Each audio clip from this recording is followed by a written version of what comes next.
O yun, oh. O yun, oh. Papapapapapapapapem! Di lang siya nako-convert, pero di na masama, Papi Loves.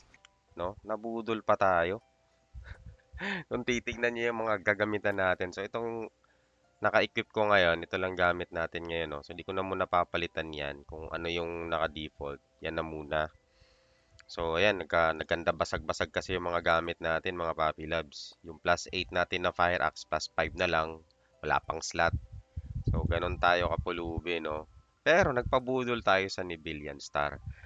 Ito, preferably, sa mga auto-attack daw to. Daw, ha? Pero, gumagana daw siya sa auto-attack ng mga hell plants.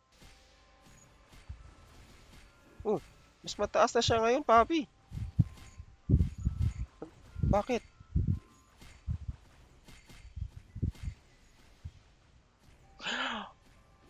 Alam ko na kung bakit.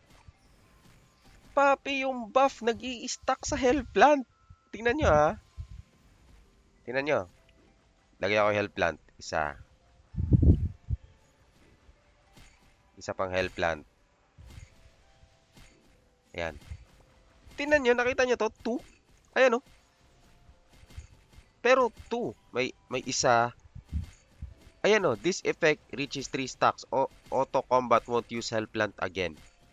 Hindi ko alam ibig sabihin yan. Pero tumaas yung damage natin. Tapos dalawa, pati yung hell plant, nagkakaroon ng buff.